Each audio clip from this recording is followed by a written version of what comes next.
Most people take creatine for their muscles. They're not wrong, but they're missing the bigger reason.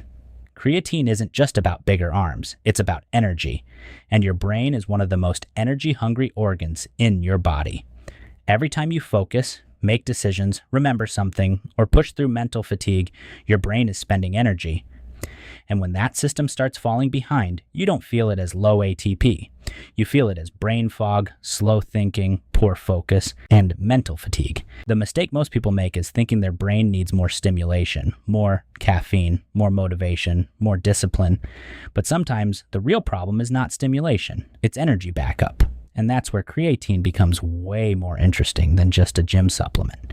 Your brain is small compared to the rest of your body, but it is extremely expensive to run.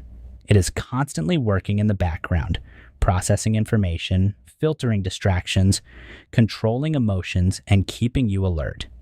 Even when you're sitting still, your brain is not doing nothing. It is burning through energy all day. That's why mental fatigue feels so different from physical tiredness. Your body might be fine, but your brain feels like the battery is dying. So when someone says, "I can't focus today," or "I need coffee just to function," that may not only be a motivation problem, it may be an energy problem. And creatine matters because it helps with the system your cells use to restore that energy. Here's the simple version. Your cells run on a molecule called ATP. Think of ATP like a charged battery.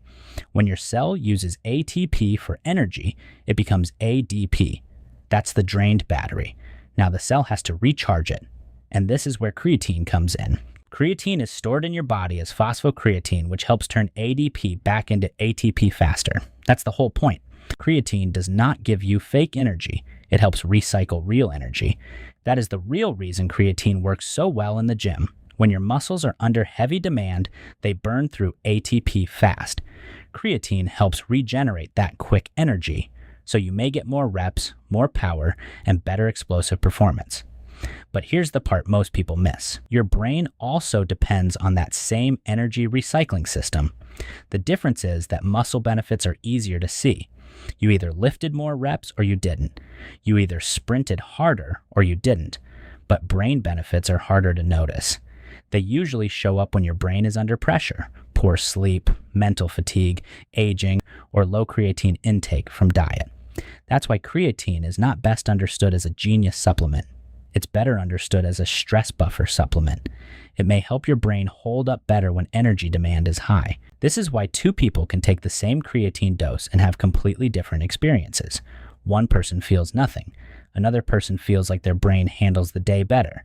That doesn't mean one of them is imagining it. It usually means their starting point is different. If you already sleep well, eat enough animal foods, train regularly, and feel mentally sharp, you may not notice a dramatic brain effect. Your battery is already close to full. But if you sleep poorly, work long hours, eat little or no meat or fish, or you're older, creatine may matter more because there is a bigger gap to fill. Think of it like charging your phone. If your phone is at 95%, plugging it in doesn't feel like a big deal. But if it's at 12%, that charger suddenly matters. Creatine works kind of like that for your brain, which is why dose is where things get confusing. For muscles, the standard advice is clear. Take 3 to 5 grams of creatine monohydrate per day. That works well for most people, but the brain is a different story. Getting creatine into your muscles is easier than getting it into your brain. Your brain is protected by the blood-brain barrier. That barrier is important because it keeps unwanted things out. But it also means creatine doesn't hit your brain like caffeine. So if someone takes 5 grams and says, "I didn't feel anything in my brain," that does not automatically mean creatine did nothing. It may mean they expected the wrong kind of effect, or they expected an acute caffeine-like feeling from something that works more like background support. This is why some brain-focused studies use higher doses, not because everyone should megadose creatine, but because the brain is harder to saturate than muscle. For most people, 3 to 5 grams daily is still the simple baseline. But in studies on mental fatigue or sleep loss, doses can be higher, sometimes around 10 to 20 grams per day, usually short term. That doesn't make higher doses the default. It just means the brain effect is more context dependent. But before people even get to the dose, 2 creatine fears usually stop them first. The first is hair loss. This fear mostly comes from one older study where DHT, a hormone linked to male pattern baldness, increased in rugby players. The internet turned that into creatine makes you bald. But that study did not actually measure hair loss, and the current evidence does not convincingly show that creatine directly causes balding.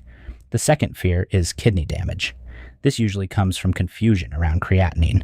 Creatine can raise creatinine on a blood test, and creatinine is used as a kidney marker, so people assume higher creatinine means kidney damage. But that's not automatically true. For healthy people, creatine monohydrate has a strong safety record, but if you already have kidney disease or your kidney numbers are being monitored, this is not something to guess on. Check with your doctor before using it. So the real reason creatine matters is not just your muscles, it's your energy backup system. That's why it became famous in the gym. But the same system also matters outside the gym. When your body is under pressure, creatine helps recycle energy faster. And that may matter not only for training, but for your brain too. So creatine is not just about bigger arms. It's about having more backup when your energy demand goes up.